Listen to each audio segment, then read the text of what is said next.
झारखंड के मुख्यमंत्री हेमंत सोरेन आज अपना 46वां जन्मदिन मना रहे हैं। उनके जन्मदिन पर राज्य में उत्साह का माहौल है और कार्यकर्ता अपने नेता को लेकर उत्साहित नजर आ रहे हैं। देश के बड़े नेता और राज्य के बीजेपी लीडर्स ने भी उन्हें जन्मदिन की बधाइयां दी हैं। पीएम नरेंद्र मोदी ने भी सीएम हेमंत सोरेन को जन्मदिन की बधाई दी है। उन्होंने ट्वीट कर जन्मदिवस की बधाई देते हुए उनकी लंबी उम्र और अच्छे स्वास्थ्य की कामना की है। आइए जानते हैं हेमंत सोरेन के जीवन से जुड़े कुछ महत्वपूर्ण पहलू। 10 अगस्त 1975 को झारखंड के रामगढ़ जो बिहार में था, हेमंत सोरेन का वहां जन्म हुआ। हेमंत सोरेन एक राजनीतिक परिवार से ताल्लुक रखते हैं। उनके पिता शिबू सोरेन झारखंड के मुख्यमंत्री रह चुके हैं।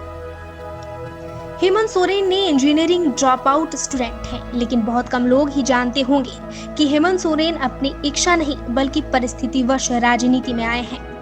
दरअसल हेमंत सोरेन बड़े भाई दुर्गा सोरेन की अचानक मृत्यु हो जाने के बाद पिता शिबू सोरेन का स्वास्थ्य कुछ ठीक नहीं चल रहा था। इस वजह से हेमंत सोरेन की राजनीति में एक्सीडेंटल रूप से एंट्री हुई। राजनीति में प्रवेश करने के बाद हेमंत सबसे पहले साल 2009 में संसद के उच्च सदन राज्यसभा के लिए निर्वाचित हुए, लेकिन जनवरी 2010 में उन्होंने सांसद के पद से इस्तीफा दे दिया और राज्य की अर्जुन मुंडा के नेतृत्व वाली बीजेपी सरकार में डिप्टी सीएम बन गए। इस सरकार में जेएमएम सहयोगी दल के रूप में शामिल थी, लेकिन बीजेपी जेएमएम के रिश्ते ज्यादा दिन तक अच्छे नहीं रहे और अंततः 2013 में अर्जुन मुंडा की सरकार गिर गई। इसके बाद राज्य में राष्ट्रपति शासन लग गया। हालांकि हेमंत सोरेन ने कांग्रेस के जरिए राज्य में फिर से सरकार बनाने का प्रयास किया, लेकिन जेएमएम नेता का प्रयास सफल नहीं हो पाया। इस दौरान हेमंत सोरेन को पार्टी के अंदर आलोचनाओं का भी सामना करना पड़ा, लेकिन वो कमजोर नहीं हुए बल्कि एक मजबूत नेता की तरह उभरे। इसका परिणाम यह हुआ कि साल 2013 में हेमंत सोरेन ने आरजेडी और कांग्रेस के साथ मिलकर राज्य में सरकार बना ली और वो पहली बार झारखंड के मुख्यमंत्री बन गए।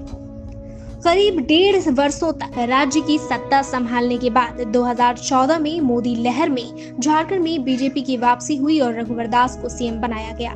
इस दौरान हेमंत सोरेन विपक्ष के नेता रहे और लगातार बीजेपी सरकार को घेरते रहे। बीते 5 वर्षों में हेमंत सोरेन ने न सिर्फ पार्टी के अंदर अपनी पकड़ मजबूत की, बल्कि राज्य में भी अपनी लोकप्रियता बनाई है।